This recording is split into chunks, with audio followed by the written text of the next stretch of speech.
guys, hope you're all doing well. Now, I just saw the absolute craziest and most wild house tour video I've ever seen, and we need to talk about it. So before I get you caught up on the cast of characters involved and a little bit more information about this property, let me just say that I will attach the link to the original video in the description down below. I've pulled out what I think are the best clips, but I do recommend that you watch the original video for yourself. So let's talk more about this house. It's a property in Bel Air called The One, and it's 105,000 square feet and valued at $500 million. So this is where we first meet our host for this video. His name is Producer Michael. Now, I don't know if he's an actual producer, but his channel seems to focus on ultra wealthy content. And he also introduces the owner of this property. He's a developer named Niall Niami. And the first thing that they do is go through this awesome sliding stone door. Once they get inside, I just can't get over how much it looks like one of the malls near me. Like, the choice of materials, the color palette, it's just like the exact same thing. One of the first spaces they start touring is the office, and you can see just how large and expansive it is, especially the height. I just have one question. Like, how do you use these shelves? Like, there's no ladder, there's no real way of getting up there, and you can see just how sparsely populated it is. Like, how would you possibly use that for storage? I will say that this house has absolutely gorgeous views of Los Angeles. And once they get outside, Niall takes the opportunity to say this. This is a moat, and the reason that we did a moat here, if you notice, where there is not a moat, you see the glass rail? Yes. So in order to have this free view to the city, we had to put the glass below, which we'll go to. But so below, we have probably the world's most expensive running track, because you can't run in Bel Air because there's no sidewalk. So now you can run from here all the way to where the front door is. Hold up, a moat? Like, why? Like, you don't need to do that. You could have just, like, dug down at the edge of the property and, like, put just a regular glass rail without anything. It just doesn't make sense. So we're already not too far into the tour, and producer Michael, I think he may be realizing that he's starting to lose the audience. So, like, he pulls them back with just the most relatable thing anyone's ever said. This is going to be a first. I never walk on grass. This is real grass, and I'm going to walk on it. Wait, what? Like, what are you talking about? Like, grass is everywhere. How do you get places?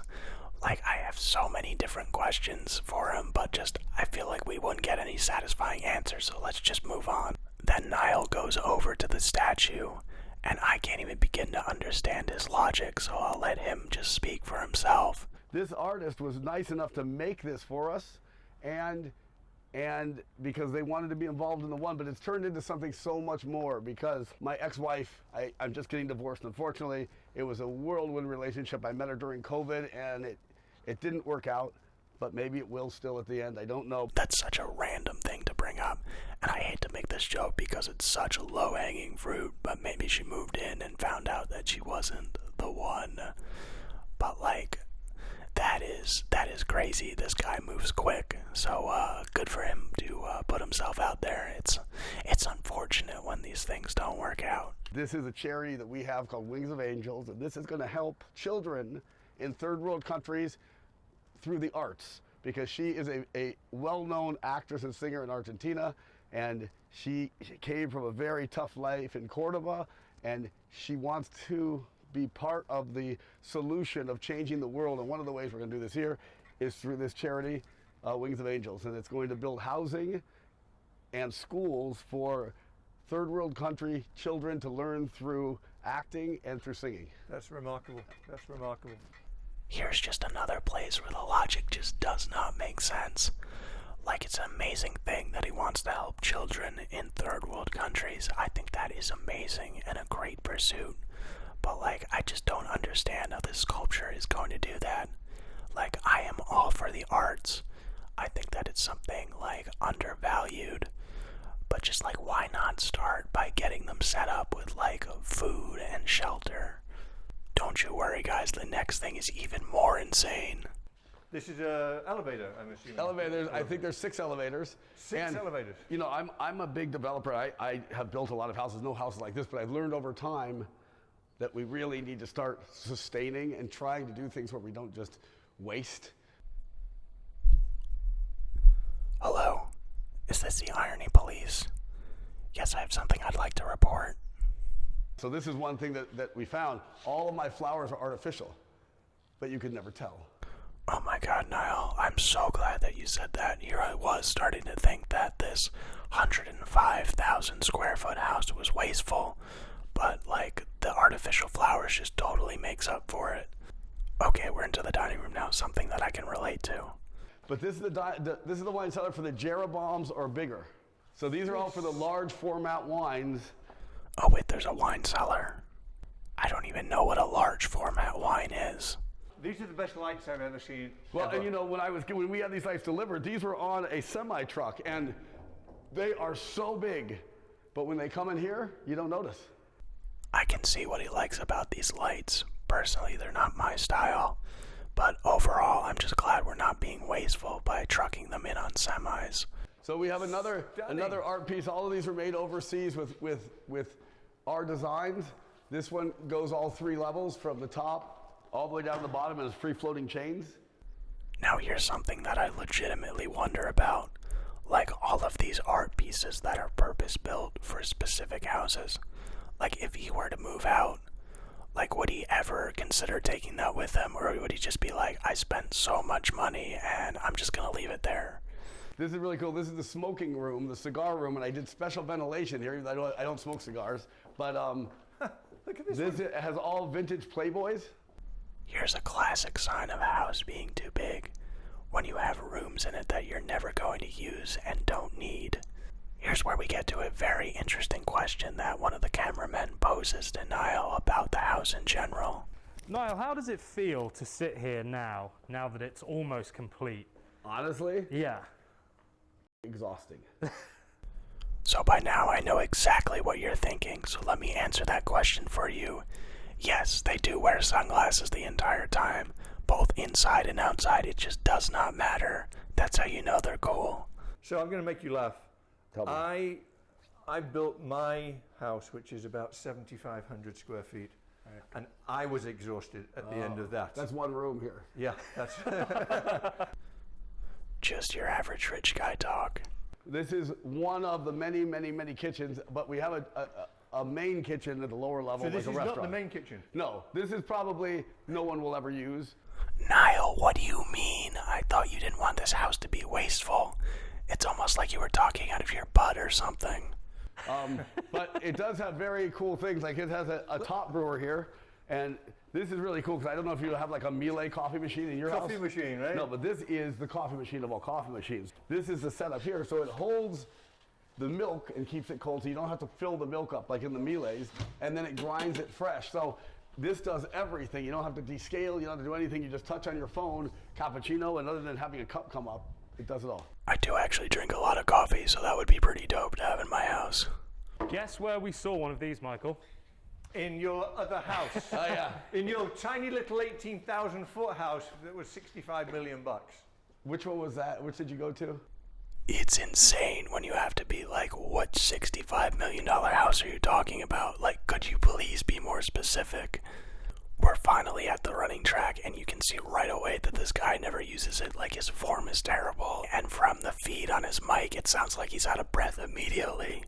Now, normally in my videos, I open things and say, this is a nice, I don't even know what 3/4 of the things are So in here. this is a ice holder, ice machine, fridge, warming drawer, dishwasher, refrigerator, dishwasher, warming drawer, warming drawer, warming drawer, warming drawer.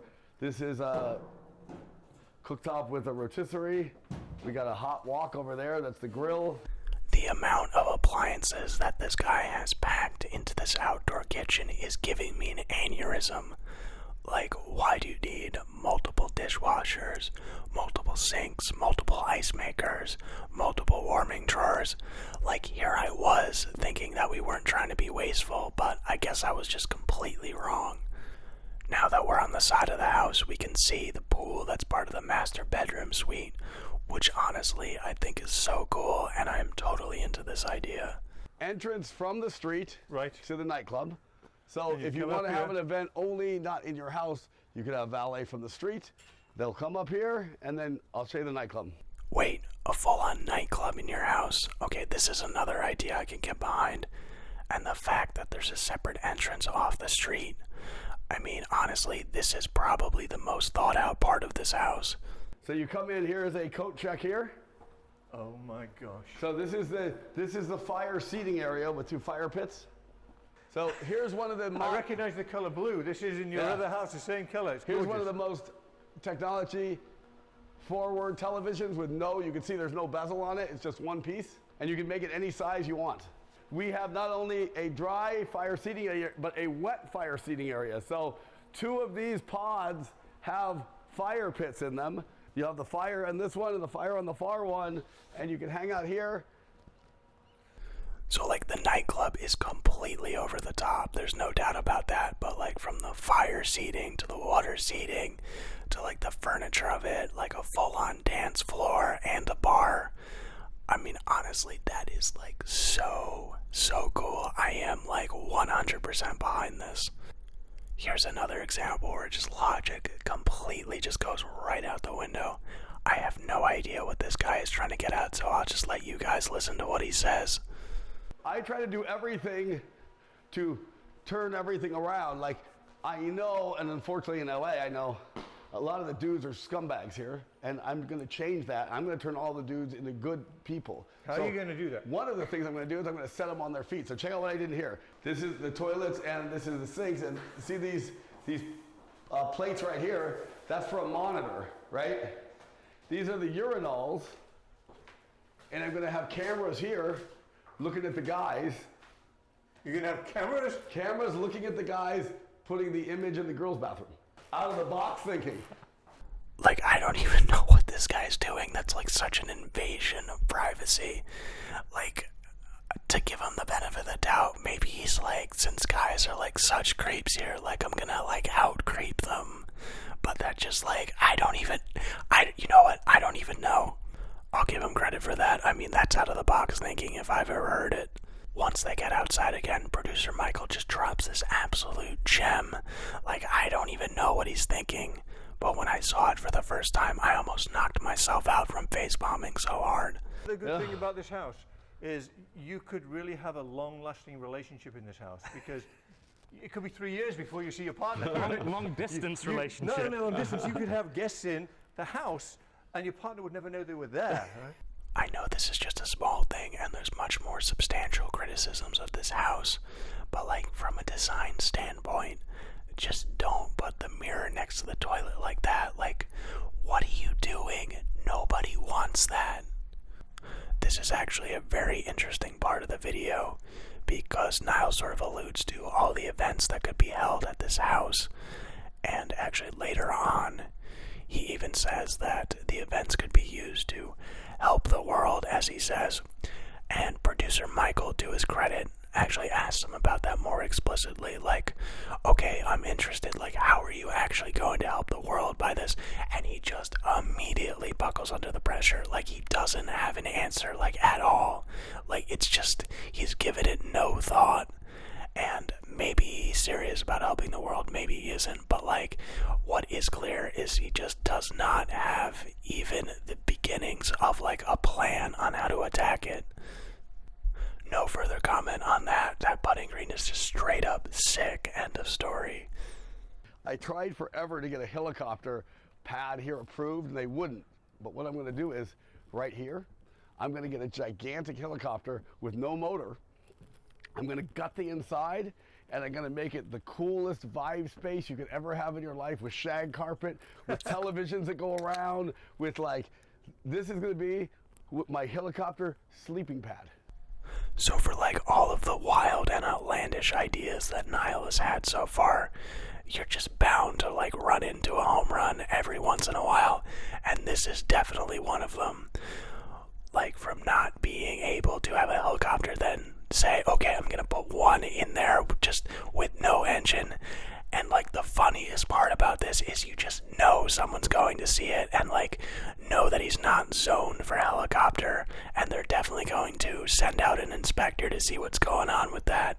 I mean, I've traveled the world. There's very few countries I haven't been to. I thought up until today I'd seen it all in various different formats. I was wrong. This is like something I have never seen before. I'm so thrilled you let us be the exclusive release to the world of this property, and whatever you're doing here, I want to be part of it. Right now, I'm not even being sarcastic at all. This is like the only part of the video that I actually relate to. Like, how good is sparkling water? So we are now going to take refreshments, because I think we've walked probably 15,000 feet. How many feet have we walked? I mean, steps? Around there, yeah, probably. Some crazy amount, and we're going to say goodbye to you now. So hit the subscribe button, hit the bell. That's how you know that your house is absolutely gigantic, when you have to stop halfway through giving a tour to take a snack and a drink break. You can see producer Michael, like he sees unique properties all the time, and you can see just how dumbfounded he is. So guys, this is actually part 1 of a multi-part video series of the tour of this house. I'll link the additional parts in the description down below.